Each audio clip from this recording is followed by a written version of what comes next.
acheté la caméra parce que il était évident, et j'aurais bien voulu le montrer, mais j'ai pas filmé. Et comme il était évident à cet endroit-là qu'on avait un acheteur il y a un quart d'heure, 20 minutes.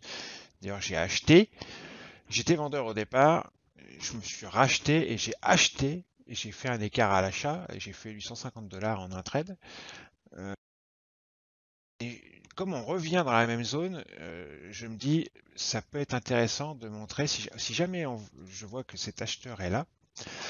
Alors, il faut se mettre dans les conditions du fait que c'est une session qui est plutôt baissière. C'est pour ça qu'au départ, j'étais plutôt vendeur. Mais comme par hasard, même si c'est vendeur, on devrait se rendre compte, si l'acheteur est toujours là, grâce à l'action des prix et grâce au flow, à l'order flow, que c'est plus trop le moment pour vendre. Alors peut-être que ça va enfin, les vendeurs vont revenir, on verra justement. Là, ça sera l'occasion de montrer que quand les vendeurs reviennent, ça va être l'occasion de montrer quand un des deux camps est plus agressif que l'autre, ou si ils s'équilibrent tous les deux, puisqu'on est dans des grandes mèches, donc ils s'équilibrent aussi en même temps. C'est aussi une sorte d'équilibre. Donc là, on est dans un mouvement. Vous voyez le 30 minutes là, plutôt vendeur, d'accord?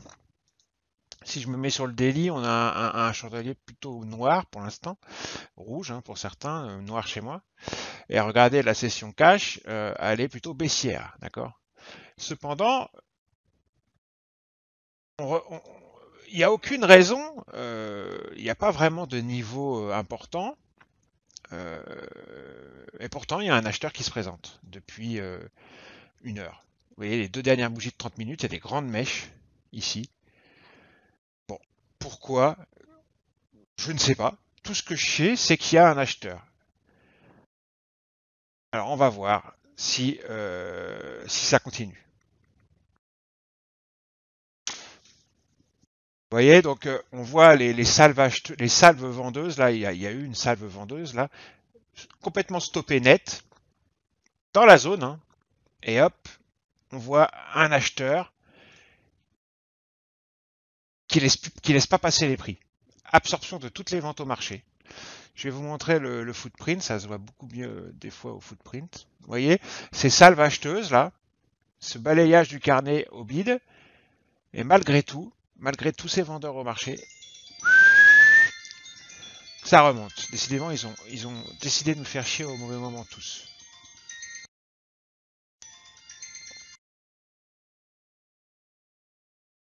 C'est très visible.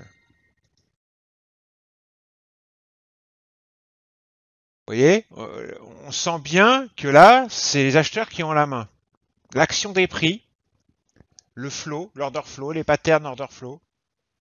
Pas rentrer trop dans les détails non plus, des patterns et tout ça. Dans tous les cas, rien que l'action des prix, on le voit très bien. Il suffit d'observer l'action des prix et voir qu'à chaque fois qu'on rentre dans la zone, on se prend un mur. C'est ça qui est intéressant. Alors, en plus, il y a une single print, mais mais la zone elle est légèrement en dessous la single print. Elle est pas là, vous voyez, c'est ici, c'est en dessous. Donc c'est pas vraiment une histoire de niveau là. C'est vraiment une histoire de main acheteuse sur le marché qui ne laisse plus passer les prix. On voit vraiment ces deux grandes belles mèches là. Un marché qui était vendeur, très vendeur, vous voyez, il y avait du volume. Et maintenant, ça ne passe plus. C'est ça que je voudrais que vous observiez. Et quand on voit ça, un trader au carnet, c'est ça. Le trader au carnet, c'est la première phrase que je cite quand je forme quelqu'un. C'est un trader au carnet, c'est quoi? Un trader au carnet, c'est avant tout un trader de l'action des prix. D'accord? Première chose, c'est la première des choses que l'on décrypte quand on est trader au carnet. On décrypte l'action des prix. C'est le premier truc. Regardez, là, ça va partir encore. Vous voyez, avoir une petite salvage. On sent que les acheteurs, ils vont remettre un petit coup. Alors, on arrive en haut d'une single print. Faut faire attention. Faut pas être si certain des choses. Mais ce qui nous donne la certitude des choses, en fait, c'est ce qu'on observe. Là, on est dans une petite balance. Peut-être que la reprise acheteuse est finie. On est dans une petite balance pour l'instant. Voilà ce qu'on observe. Avec le market maker de deux côtés, le marché est tenu. Est-ce que ça va redescendre? On le verra. Ou est-ce que ça va remonter? On le verra aussi. Si ça remonte, les acheteurs auront donc toujours la main. Si ça redescend, eh ben, on observera les prix dans la zone qu'on a repérée pour voir si la main acheteuse est toujours là. Et voilà, ils sont en train de redescendre dans la zone.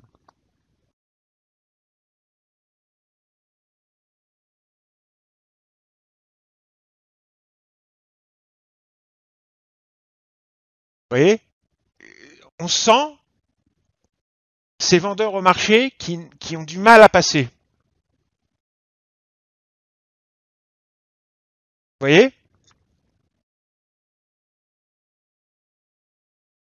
ça se voit. Donc là, on a une action des prix et un order flow qui parle de concert, et on voit que les vendeurs marchés ont du mal. Et par contre, les acheteurs dans le carnet, ou plutôt, à mon avis, il y a un gros acheteur, lui, il est à l'aise, il prend tout. Et rien ne passe. Ça se voit. Donc on sent que voilà, le mouvement de baisse est terminé, ça c'est certain, ça fait déjà une bonne heure que bah, ça passe plus. Et il y aurait possibilité que ça explose, qu'on fasse un reversal, si vous voulez, que ça explose à la hausse cette histoire-là. Si vous voulez, on pourrait très bien faire un reversal de la journée, hein, sans problème. Hein. Ça se voit très souvent sur les indices US.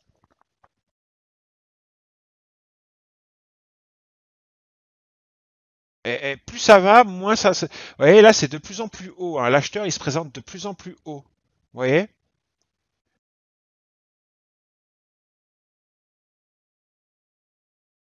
Je faisais un contrat. Non, deux. J'ai pris deux contrats à l'achat. Je vais faire un petit écart. Et j'en reprendrai deux ici si ça descend encore. Vous voyez? Je prends pas tellement de risques. Hein. Je fais un petit écart. Hop, boum. Tac, tac. À l'achat. Que à l'achat.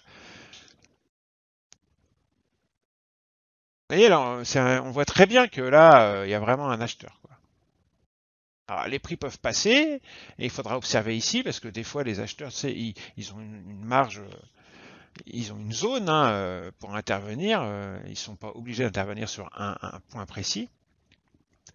Et là, en l'occurrence, regardez, essayer de reprendre non, trop tard, je me suis placé trop tard, ça y est, j'ai été fait.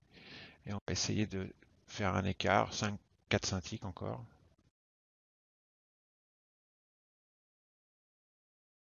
Voilà, boum, ça y est, j'ai été fait une fois de plus. Pouf, entrée-sortie.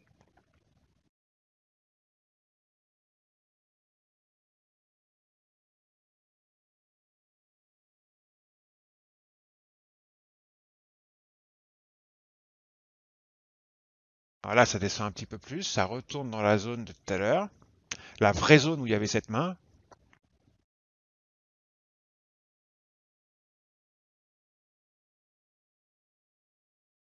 et ça passe pas. Et là, regardez, là, il y a là, regardez, il est là. Hein. Regardez, là, beaucoup plus qu'au-dessus des prix. Il y a beaucoup plus de liquidité.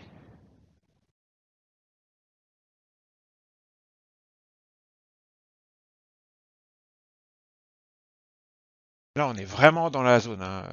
Ça va un petit peu plus bas, mais vraiment, on est en plein dedans, là, au milieu. Ça va jusque là. C'est la vraie zone, elle est là. C'est là que l'acheteur tout à l'heure vraiment, il était très très agressif. Mais ici, comme je vous disais, c'est de plus ça va et plus il intervient haut, l'acheteur. Vous voyez, on va refaire un trade et puis j'arrêterai la vidéo là. C'était juste pour vous montrer que c'est une simple question d'observation. Faut, c'est ce que je dis toujours. On trade ce qu'on voit. C'est tout. On ne trade pas ce qu'on imagine ni ce qu'on voudrait. On trade ce qu'on voit. Et si vous êtes assez affûté, si vous êtes expérimenté, aguerri, normalement vous voyez les choses. Et si vous ne voyez rien, c'est parce que bah, c'est le bordel et bah, c'est pas une bonne journée. Vous n'êtes pas dans une journée qui vous convient. Alors attention, attention. On est en plein, là on y arrive. Tout à l'heure c'était dans ce coin-là. Vous voyez, c'était ici. Hein.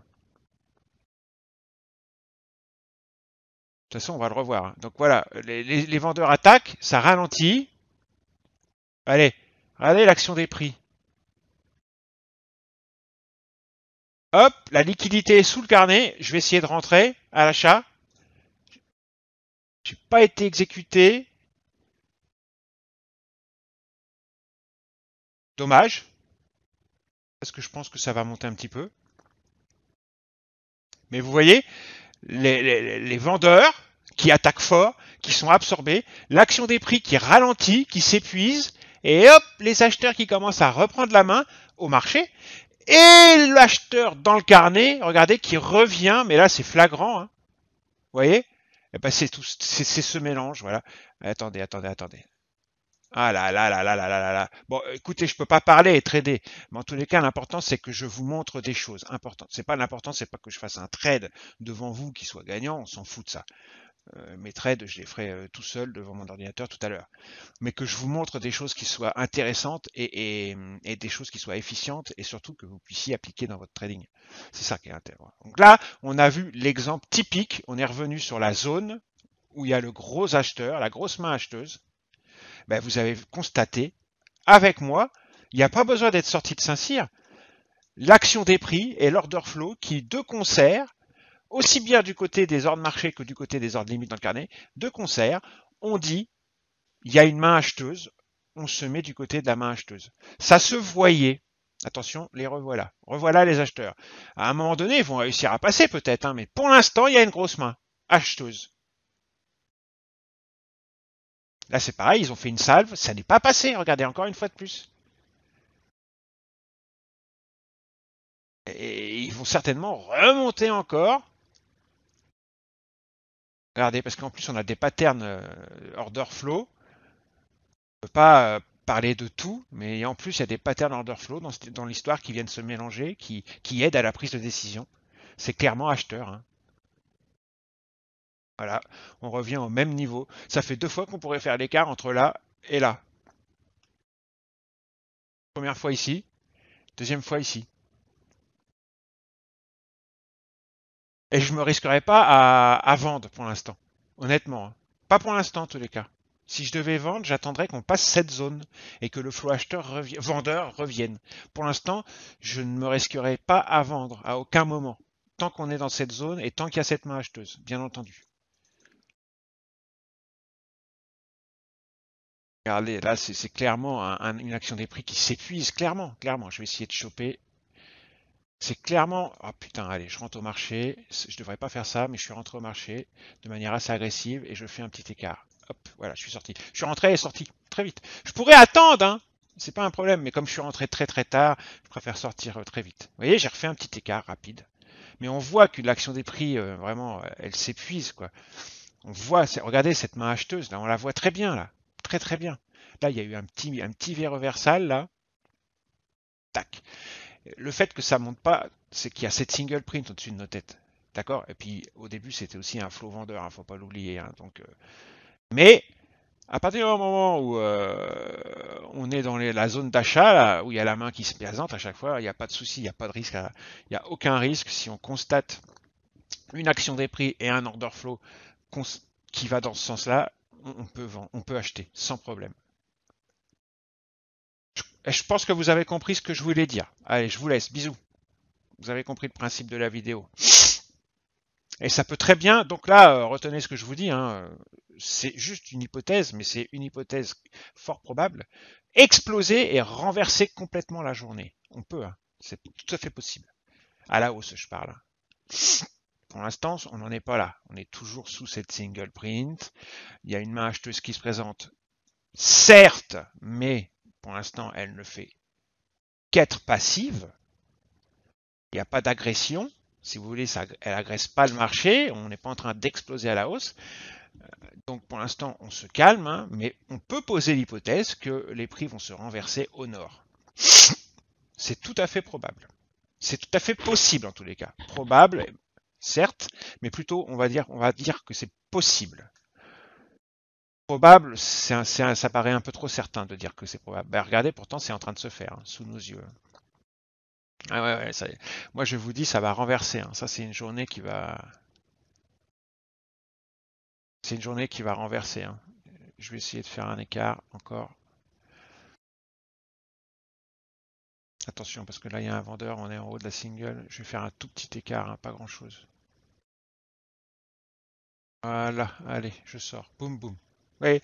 Non, n'empêche qu'avec mes petits écarts, j'étais à 800 en commençant la vidéo, là maintenant je suis à 400 et j'ai pas pris énormément de risques. Hein. Marquerez, hein. Ça continue à monter. Bam, bam, bam. Allez, je vous laisse les amis. Je reviens faire un petit tour quelques heures après pour vous montrer que on ne s'est pas trompé, hein. On est sur les hauts de marché, hein. D'accord. Regardez le graphique en 30 minutes, très parlant. Vous voyez les deux mèches où il y avait la main acheteuse qu'on a repéré. C'était ça, c'était ces deux mèches-là. Et regardez où on est maintenant. On est tout là-haut. Hein. Donc on s'était pas trompé, il y avait bien une grosse main acheteuse. Je me souviens, hein, elle était là, de toute façon on voit mes trades. Hein. Donc on l'a identifié ici. Donc première fois, moi je l'ai identifié ici. Ensuite, ma vidéo, je l'ai fait ici. Elle était à nouveau là. Hein. Donc la grosse main, elle était identifiée en dessous la single print. En fait, hein, je vous avais dit, elle se trouvait juste en dessous la single, ici. Et donc voilà, on s'est pas trompé. Elle était pas là pour rien. Parfois c'est possible, hein. Des fois ils accumulent et puis ils laissent passer les prix ensuite, mais là non, ils n'ont pas laissé passer et la journée s'est renversée, c'est ce que je vous dis. Hein. Un river c'était possible, ben, c'est ce qu'il y a eu parce que quand vous voyez l'ouverture de 15h30, il y a eu l'ouverture de 15h30, elle est là, d'accord. Donc on est descendu jusque là et on a renversé la vapeur. C'est un reverse. Et si jamais ils enfoncent le clou ce soir et qu'on dépasse et qu'on fait des nouveaux plus hauts, qu'on dépasse ces hauts swings là, les hauts intraday ici, bah on aura fait une magnifique réjection reverse en termes market profile. Très joli. Allez.